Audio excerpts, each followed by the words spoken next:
ಎಲ್ಲರೂ ಹೇಗಿದ್ದೀರಾ? So welcome back to my YouTube channel. ನನ್ನ ಹೆಸರು ಸ್ನೇಹ. ನಾನು ಚೈನಾದಲ್ಲಿ MBBS 5 years ಕಂಪ್ಲೀಟ್ ಮಾಡಿ ಈಗ ಇಂಟರ್ನ್ಶಿಪ್ ಮಾಡ್ತಿದ್ದೀನಿ. ಇವತ್ತಿನ ವಿಡಿಯೋ ಏನಂದ್ರೆ, ನನಗೆ ತುಂಬಾ ಕಾಮೆಂಟ್ಸ್ ಹಾಗೆ ಇನ್ಸ್ಟಾಗ್ರಾಮ್ ಅಲ್ಲಿ ಮೆಸೇಜಸ್ ಎಲ್ಲ ಬರ್ತಿತ್ತು. ಚೈನಾದಲ್ಲಿ MBBS ಹೇಗೆ ಜಾಯ್ನ್ ಆದ್ರಿ, ಅಬ್ರಾಡ್ ಅಲ್ಲಿ MBBS ಹೇಗೆ ಜಾಯ್ನ್ ಆಗೋದು, ನನಗೂ ಹೆಲ್ಪ್ ಮಾಡಿ, ನಿಮ್ಮ ಏಜೆಂಟ್ ಕಾಂಟ್ಯಾಕ್ಟ್ ಕೊಡಿ, ನಾನು ಜಾಯ್ನ್ ಆಗಬೇಕು. ನಾನು ಚೈನಾದಲ್ಲಿ MBBS ಹೇಗೆ ಜಾಯ್ನ್ ಆದೆ, ಯಾವ ಯೂನಿವರ್ಸಿಟಿಯಲ್ಲಿ ನಾನು MBBS ಮಾಡಿದ್ದು ಎಲ್ಲ ಡೀಟೇಲ್ಸು ನಿಮ್ಗೆ ಹೇಳ್ತೀನಿ. ನೀಟ್ ಕ್ವಾಲಿಫಿಕೇಶನ್ ಬೇಕಾ, ಎಷ್ಟು ಮಾರ್ಕ್ಸ್ ಇರಬೇಕು ಅಥವಾ ನೀಟ್ ಬರೀಬೇಕಾ, ಅದ್ರ ಇನ್ಫಾರ್ಮೇಶನ್ ಎಲ್ಲ ನಾನು ನೆಕ್ಸ್ಟ್ ವಿಡಿಯೋ ಹೇಳ್ತೀನಿ. ಅದಕ್ಕೂ ಮುಂಚೆ ನನಗೆ ಈ ವಿಡಿಯೋ ಮಾಡ್ಬೇಕು ಅನ್ನಿಸ್ತು. ಈ ವಿಡಿಯೋ ಏನಂದ್ರೆ, ನೀವು ಆಲ್ರೆಡಿ ನೋಡಿರ್ತೀರಾ ತಮ್ನೈಲ್ ಟೈಟಲ್ ಎಲ್ಲಾನು. MBBS ಅಬ್ರಾಡ್ ಅಲ್ಲಿ ಮಾಡೋದ್ರಿಂದ ಅಡ್ವಾಂಟೇಜಸ್ ಅಂಡ್ ಡಿಸ್ಅಡ್ವಾಂಟೇಜಸ್ ಬಗ್ಗೆ ನಾನು ಮಾತಾಡ್ಬೇಕಂತ ಈ ವಿಡಿಯೋನ ಮಾಡ್ತಿದ್ದೀನಿ. ಸೊ ದಟ್ ನೀವು ಈ ವಿಡಿಯೋನ ನೋಡ್ಕೊಂಡು ನಿಮ್ಗೆ ಅಡ್ವಾಂಟೇಜಸ್ ಏನೇನಿದೆ ಅಡ್ವಾಂಟೇಜಸ್ ಅಂತ ನೋಡಿ, ಡಿಸ್ಅಡ್ವಾಂಟೇಜಸ್ ಏನಂತ ನೋಡಿ. ನಿಮ್ಗೆ ಈ ಡಿಸ್ಅಡ್ವಾಂಟೇಜಸ್ ಎಲ್ಲ ಓಕೆ, ನಾನೆಲ್ಲ ಅದನ್ನು ಫೇಸ್ ಮಾಡಕ್ಕೆ ರೆಡಿ ಅಂದ್ರೆ ನೀವು MBBS ಅಬ್ರಾಡ್ ಅಲ್ಲಿ ಮಾಡಕ್ಕೆ ಪ್ರಿಪೇರ್ ಆಗ್ಬೋದು. ಅದಕ್ಕೆ ನಾನು ಫಸ್ಟ್ ಈ ವಿಡಿಯೋ ಮಾಡೋಣ ಅಂತ ಅನ್ನಿಸ್ತು. ಸೊ ಈ ಒಂದು ವಿಡಿಯೋ ಅಲ್ಲಿ ನೀವೆಲ್ಲರೂ MBBS ಅಬ್ರಾಡ್ ಅಲ್ಲಿ ಮಾಡೋದ್ರಿಂದ ಅಡ್ವಾಂಟೇಜಸ್ ಏನೆಲ್ಲ ಇದೆ, ಡಿಸ್ಅಡ್ವಾಂಟೇಜಸ್ ಏನೆಲ್ಲ ಇದೆ ಅಂತ ತಿಳ್ಕೊಳ್ಬಹುದು. ನಾನು ಹೇಳ್ತಿರೋ ಅಡ್ವಾಂಟೇಜಸ್ ಡಿಸ್ಅಡ್ವಾಂಟೇಜಸ್ನೆಲ್ಲ ನೀವ್ ಯಾಕೆ ಕನ್ಸಿಡರ್ ಮಾಡ್ಬೇಕು ಅಂದ್ರೆ, ನಾನು ಇಲ್ಲಿದ್ದು ಎಕ್ಸ್ಪೀರಿಯನ್ಸ್ ಮಾಡಿರೋಳು. ಸೊ ದಟ್ ನಾನು ಏನೇನ್ ಅಡ್ವಾಂಟೇಜಸ್ ಡಿಸ್ಅಡ್ವಾಂಟೇಜಸ್ ಅಂತ ನನ್ನ ಎಕ್ಸ್ಪೀರಿಯನ್ಸ್ ಪ್ರಕಾರ ನಾನು ಇಲ್ಲಿ ಹೇಳ್ಬೋದು.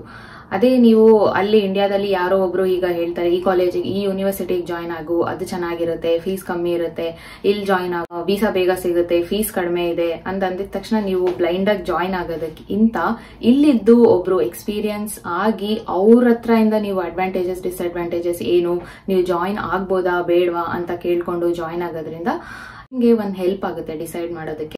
ಟೈಮ್ ವೇಸ್ಟ್ ಮಾಡ್ದಂಗೆ ವಿಡಿಯೋನ ಸ್ಟಾರ್ಟ್ ಮಾಡೋಣ. ಇಲ್ಲಿ ಅಂದ್ರೆ MBBS ಅಬ್ರಾಡ್ ಅಲ್ಲಿ ಮಾಡೋದ್ರಿಂದ ಏನೇನ್ ಅಡ್ವಾಂಟೇಜಸ್ ಅಂತ ನೋಡೋಣ.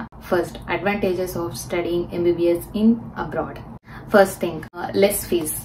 ನಿಮ್ಗೆ ಇಂಡಿಯಾದಲ್ಲಿ ಕಂಪೇರ್ ಮಾಡಿದಾಗ ಆಬ್ವಿಯಸ್ಲಿ ಅಬ್ರಾಡ್ ಅಲ್ಲಿ ಲೆಸ್ ಫೀಸ್ ಅಂತಾನೆ ಒಬ್ರು MBBS ನ ಅಬ್ರಾಡ್ ಅಲ್ಲಿ ಮಾಡೋದಕ್ಕೆ ಚೂಸ್ ಮಾಡ್ಕೊಳ್ತಾರೆ.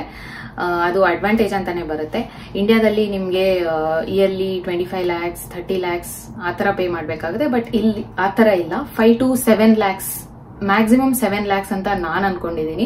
ನೀವು ಎಷ್ಟೇ ಚೆನ್ನಾಗಿರೋ ಯೂನಿವರ್ಸಿಟಿಗೆ ಹೋದ್ರೂ ಇಯರ್ಲಿ 5 to 7 lakhs ಆಗೇ ಆಗುತ್ತೆ ನಿಮ್ಗೆ. ಕ್ಯಾಲ್ಕುಲೇಟ್ ಮಾಡ್ಕೊಂಡ್ರೆ ಇಂಡಿಯಾಗಿಂತ ಇಲ್ಲಿ ಅಫೋರ್ಡೆಬಲ್ ಅಂತಾನೆ ಅನ್ಸುತ್ತೆ. ನೆಕ್ಸ್ಟ್ ಥಿಂಗ್ ಏನಂದ್ರೆ, ಇಲ್ಲಿ ನೋ ಡೊನೇಷನ್. ಇಂಡಿಯಾದಲ್ಲಿ ನೀವೀಗ ನೀಟ್ ಕ್ವಾಲಿಫೈ ಆಗ್ಲಿಲ್ಲ, ಪ್ರೈವೇಟ್ ಕಾಲೇಜಸ್ ಅಲ್ಲಿ ಜಾಯ್ನ್ ಆಗ್ಬೇಕಂದ್ರೆ ನೀವು ಇಷ್ಟು ಅಂತ ಡೊನೇಷನ್ ಪೇ ಮಾಡ್ಲೇಬೇಕು.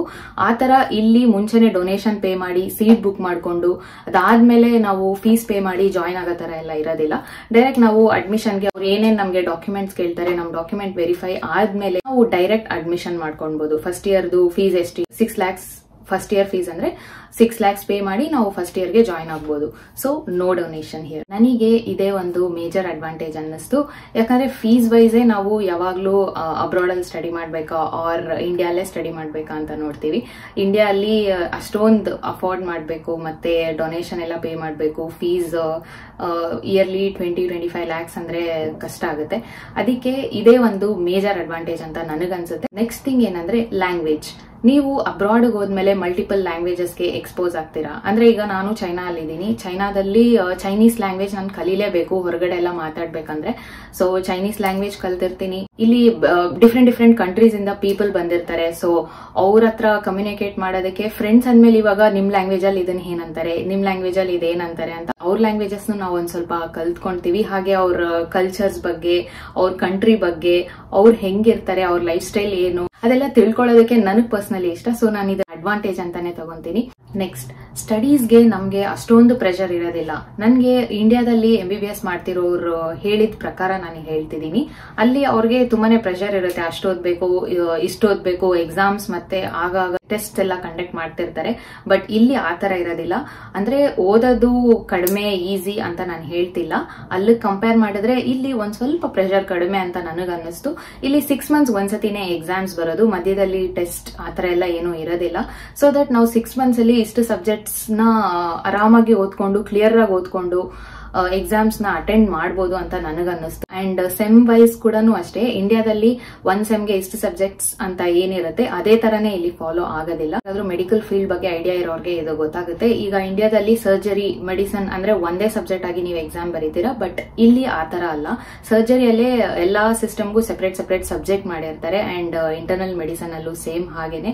ಸೊ ದಟ್ ನಮ್ಗೆ ಅಷ್ಟೊಂದು ಪ್ರೆಷರ್ ಅನ್ಸೋದಿಲ್ಲ.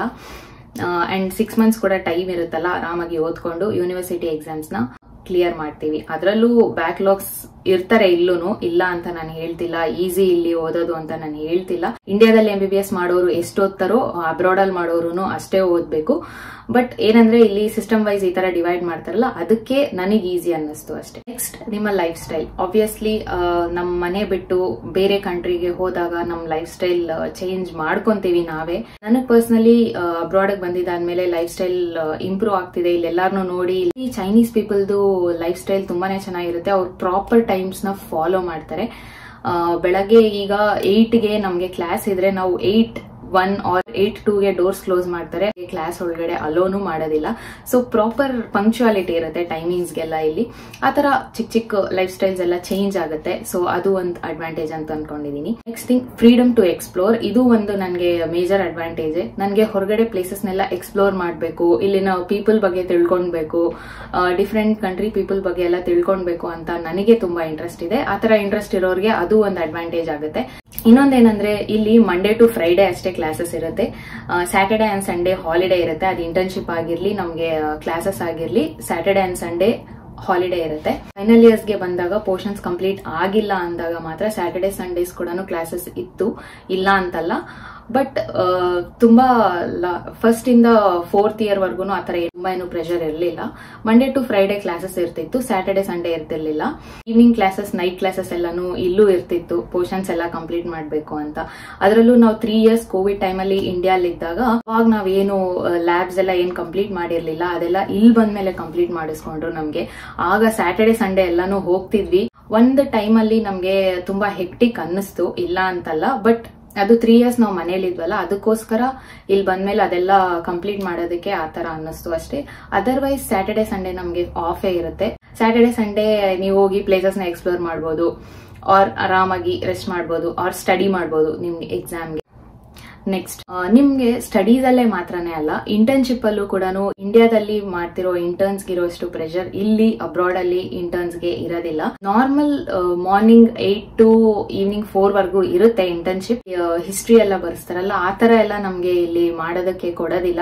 ಹಿಸ್ಟ್ರಿ ತಗೊಳ್ಳಿ ಆತರ ಎಲ್ಲ ನಮ್ಗೆ ಏನು ಹೇಳೋದೇ ಇಲ್ಲ. ಅವರೇ ತಗೊಂತಿರ್ತಾರೆ, ನೋಡಿ ಕಲ್ತ್ಕೊಳ್ಳಿ, ಈ ತರ ತಗೊಂಡ್ಬೇಕು ಅಂತ ಹೇಳ್ತಾರೆ ಅಷ್ಟೇ. ಜಸ್ಟ್ ಬನ್ನಿ, ನಾವ್ ಏನ್ ಮಾಡ್ತೀವಿ ಅದನ್ನ ನೋಡಿ ಕಲ್ತ್ಕೊಳ್ಳಿ ಅಂತಾನೆ ಹೇಳ್ತಾರೆ.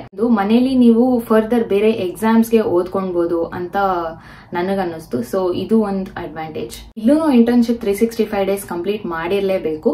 Next thing is safety. ಬೇರೆ ಕಂಟ್ರೀಸ್ ಬಗ್ಗೆ ಅಷ್ಟೊಂದಾಗಿ ಗೊತ್ತಿಲ್ಲ, ಆಲ್ಮೋಸ್ಟ್ ಸೇಫೇ. ಬಟ್ ಚೈನಾದಲ್ಲಿ ಮಾತ್ರ 100% ಸೇಫ್ಟಿ ಇದೆ. ಅದರಲ್ಲೂ ಗರ್ಲ್ಸ್ಗೆ ಅಂತೂ ಇನ್ನೂ ಸೇಫ್ ಆಗಿ ಫೀಲ್ ಆಗ್ಬೋದು. ಚೈನಾ ಅಂದಿದ್ ಕೂಡಲೇ ಚೈನಾಗ ಬೇಡ, ಸೇಫ್ಟಿ ಇಲ್ಲ, ಅದು ಇದು ಅಂತ ಅನ್ಕೊಂತಿರ್ತೀರ. ಬಟ್ ನಾನು ಇಲ್ಲಿ ಇದ್ದು ಎಕ್ಸ್ಪೀರಿಯನ್ಸ್ ಮಾಡಿದ್ದೇನಂತಂದ್ರೆ ತುಂಬಾನೇ ಸೇಫ್ ಆಗಿರ್ಬೋದು. ನಾನು ಈಗ ಮಧ್ಯರಾತ್ರಿ ಹೊರಗಡೆ ಹೋಗಿ ಎಲ್ಲ ಓಡಾಡ್ಕೊಂಡ್ ಬಂದ್ರು, ಅಲ್ಲಿ ಜನ ಇದ್ರೂನು ಅವ್ರು ಯಾರೂನು ಕೇರೆ ಮಾಡಲ್ಲ, ನೋಡೋದ್ ಸಹ ಇಲ್ಲ. ನೈಟ್ ಎಲ್ಲ ಓಡಾಡ್ಕೊಂಡು ಮನೆಗ್ ಬರ್ಬೋದು ಸೇಫ್ ಆಗಿ. ಸೊ ಸೇಫ್ಟಿ ಇದು ಒಂದು ಮೇಜರ್ ಅಡ್ವಾಂಟೇಜ್ ಅಂತ ನನಗನ್ನಿಸ್ತು.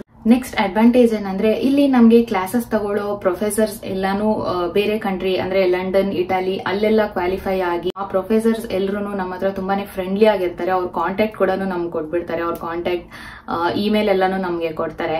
ಬೇಕಂದ್ರೆ ತಗೊಳ್ಳಿ, ನಿಮ್ಗೆ ಏನಾದ್ರು ಹೆಲ್ಪ್ ಬೇಕಂದ್ರೆ ಕೇಳಿ, ಏನಾದ್ರು ಕ್ವೆರೀಸ್ ಇದ್ರೆ ನಮ್ನ ಕೇಳಿ ಅಂತ ಅಂದ್ಬಿಟ್ಟು. ಸೊ ದಟ್ ನಾವು ಅವರು ಕಾಂಟ್ಯಾಕ್ಟ್ ತಗೊಂತೀವಿ. ಏನಾದ್ರು ಹಾಸ್ಪಿಟಲ್ಸ್ ಅಲ್ಲಿ ಹೆಲ್ಪ್ ಬೇಕಂದ್ರೆ ಅವರೇ ನಮ್ಗೆ ಕರ್ಕೊಂಡು ಹೋಗ್ತಾರೆ. OTಗೆಲ್ಲ ಅಂದ್ರೆ ಆಪರೇಷನ್ಸ್ಗೆಲ್ಲಾನು, ಸರ್ಜರಿಗೆಲ್ಲಾನು ನಮ್ಗೇನಾದ್ರೂ ಇಂಟ್ರೆಸ್ಟ್ ಇದ್ರೆ ಅವ್ರಿಗೆ ಮೆಸೇಜ್ ಮಾಡಿ ನನ್ಗೆ ಈ ತರ ಇಂಟ್ರೆಸ್ಟ್ ಇದೆ ಅಂತ ಅಂದ್ರೆ ಅವರೇ ನಮ್ಮನ್ನ ಕರ್ಕೊಂಡು ಹೋಗಿ ಟೀಚ್ ಮಾಡ್ತಾರೆ. ಇದು ಈ ತರ ಮಾಡ್ಬೇಕು, ಆತರ ಎಲ್ಲಾನು ಟೀಚ್ ಮಾಡ್ತಾರೆ. ಸೊ ಅದು ಒಂದು ಅಡ್ವಾಂಟೇಜ್ ಅನ್ನಿಸ್ತು. ನನ್ಗೆ ಇದ್ದಿದ್ದ ಡಾಕ್ಟರ್ ಬಂದು ಅವ್ರು ನನ್ಗೆ ಕೇಳಿದ್ರು, ನೀನು ನೆಕ್ಸ್ಟ್ ಯಾವ ಕಂಟ್ರಿಯಲ್ಲಿ ವರ್ಕ್ ಮಾಡ್ಬೇಕಂತಿದ್ಯಾ, ನೆಕ್ಸ್ಟ್ ನಿನ್ಗೆ ಏನಾದ್ರೂ ಫರ್ದರ್ ಹೆಲ್ಪ್ ಬೇಕಂದ್ರೆ ನನ್ನ ಕೇಳು, ನಾನ್ ನಿನ್ಗೆ ಹೆಲ್ಪ್ ಮಾಡ್ತೀನಿ. ಇಂಡಿಯಾದಲ್ಲಿ ಬಿಟ್ಟು ಬೇರೆ ಯಾವ್ದಾದ್ರು ಕಂಟ್ರೀಸ್ ಅಲ್ಲಿ, ಇಲ್ಲೇ ಚೈನಾದಲ್ಲಿ ಏನಾದ್ರು ವರ್ಕ್ ಮಾಡೋ ಪ್ಲಾನ್ ಇದ್ರೆ ನನ್ನ ಕೇಳು, ನಾನು ಹೆಲ್ಪ್ ಮಾಡ್ತೀನಿ ಅಂತೆಲ್ಲಾನು ಹೇಳಿದ್ರು. ಸೊ ಪ್ರೊಫೆಸರ್ಸ್ ಡಾಕ್ಟರ್ಸ್ ಎಲ್ಲಾನು ತುಂಬಾನೇ ಫ್ರೆಂಡ್ಲಿ ಆಗಿರ್ತಾರೆ. ಅವರು ನಮ್ಗೆ ಇಲ್ಲಿ ಏನಾದ್ರು ಬೇಕಂದ್ರೆ ಹೆಲ್ಪ್ ಮಾಡ್ತಾರೆ. ನೆಕ್ಸ್ಟ್ ಥಿಂಗ್ ಏನಂದ್ರೆ, ನೀವು ಮನೆಯಲ್ಲಿದ್ರೆ ಪೇರೆಂಟ್ಸ್ ಮೇಲೆ ಡಿಪೆಂಡ್ ಆಗಿರ್ತೀರಾ. ಅಬ್ರಾಡ್ ಬಂದಾಗ ಇಂಡಿಪೆಂಡೆಂಟ್ ಆಗಿರ್ತೀರಾ. ಅಂದ್ರೆ ಮನಿ ವೈಸ್ ನೋಡಕ್ ಹೋದ್ರೆ ಪೇರೆಂಟ್ಸ್ ಮೇಲೆ ಡಿಪೆಂಡ್ ಆಗಿರ್ತೀರಾ. ನಾನು ಮನಿ ವೈಸ್ ಮಾತಾಡ್ತಿಲ್ಲ, ಬೇರೆ ನಿಮ್ ಕೆಲಸ ನೀವೇ ಮಾಡ್ಕೊಳ್ಳೋದು, ನಿಮ್ ಅಡಿಗೆ ಮಾಡ್ಕೊಳ್ಳೋದು, ಮನೆ ಇಲ್ಲಿ ಸೆಪರೇಟ್ PG ತಗೊಂಡಿರ್ತೀರಾ, ಮನೆ ತಗೊಂಡಿರ್ತೀರಾ. ಮನೆ ಎಲ್ಲ ಹೆಂಗೆ ಈಗ ಪಾಕೆಟ್ ಮನಿ ಹಾಕಿದಾಗ ಮನೆ ಖರ್ಚೆಲ್ಲ ಹೇಗ್ ನೋಡ್ಕೊಳ್ಬೇಕು, ಕುಕಿಂಗ್ ಹೇಗ್ ಮಾಡ್ಕೊಳ್ಬೇಕು, ನಿಮ್ ಕೆಲಸ ನೀವೇ ಹೇಗ್ ಮಾಡ್ಕೊಳ್ಬೇಕು, ಈ ಕೆಲಸ ನಾನು ಇವತ್ ಮಾಡ್ಕೊಳ್ಬೇಕು, ಸ್ಯಾಟರ್ಡೆ ಸಂಡೇ ನನ್ಗೆ ಫ್ರೀ ಇರುತ್ತೆ, ಅವತ್ತು ನಾನು ಲಾಂಡ್ರಿ ಮಾಡ್ಕೊಳ್ಬೇಕು, ಅವತ್ತು ನಾನು ಗ್ಯಾಸ್ ರೀಚಾರ್ಜ್ ಮಾಡ್ಬೇಕು, ವಾಟರ್ ಬಿಲ್ ಇಷ್ಟು ಬಂದಿದೆ, ಎಲೆಕ್ಟ್ರಿಸಿಟಿ ಬಿಲ್ ಇಷ್ಟು ಬಂದಿದೆ, ನೆಕ್ಸ್ಟ್ ಟೈಮ್ ನಾನು ಇದನ್ನ ಮ್ಯಾನೇಜ್ ಮಾಡ್ಬೇಕು. ಈ ತರ ಒಂದು ಕ್ವಾಲಿಟೀಸ್ ಎಲ್ಲಾನು ನೀವು ಮನೆಯಲ್ಲಿದ್ದಾಗ ಥಿಂಕ್ ಮಾಡೋದೇ ಇಲ್ಲ. ಪೇರೆಂಟ್ಸ್ ಮೇಲೆ ಡಿಪೆಂಡ್ ಆಗಿರ್ತೀರಾ, ಅವರೇ ಎಲ್ಲಾನು ನೋಡ್ಕೊಂತಾರೆ.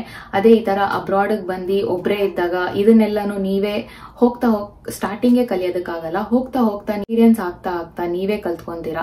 ನನ್ನನ್ನ ನಾನೇ ಹೇಗ್ ನೋಡ್ಕೊಳ್ಬೇಕು, ನನಗೆ ನಾನೇ ಇಂಡಿಪೆಂಡೆಂಟ್ ಆಗಿ ಹೇಗಿರ್ಬೇಕು ಅಂತ ಕಲ್ತ್ಕೊಂತೀರಾ. ಸೊ ಅಬ್ರಾಡ್ ಬಂದಾಗ ಇದು ಒಂದು ಅಡ್ವಾಂಟೇಜ್ ಆಗುತ್ತೆ. Disadvantages of studying MBBS in abroad. Agency scam ಆಗಿ ಇವರು ಇಷ್ಟು ಮನಿ ಕೇಳಿದ್ದಾರೆ. ಬೇರೆ ಹೊಸ ಲ್ಯಾಂಗ್ವೇಜ್ ಒಂದನ್ನ ಕಲ್ತ್ಕೊಳ್ಬೇಕು ಅಂದ್ರೆ ತುಂಬಾನೇ ಕಷ್ಟ ಆಗುತ್ತೆ. MCI ರೆಕಗ್ನೈಸ್ಡ್ ಯೂನಿವರ್ಸಿಟೀಸ್ ನ ಬ್ಲೈಂಡ್ ಆಗಿ ಅಬ್ರಾಡ್ ಅಲ್ಲಿ ಈ ಯೂನಿವರ್ಸಿಟಿ ಚೆನ್ನಾಗಿದೆ, ಇಂಡಿಯಾಗ್ ಬಂದು ಲೈಸೆನ್ಸ್ ಸಿಗ್ಲಿಲ್ಲ ಅಂದ್ರೆ ಅದು ಚೆನ್ನಾಗಿರಲ್ಲ, ವೇಸ್ಟ್ ಆಗ್ಬಿಡುತ್ತೆ.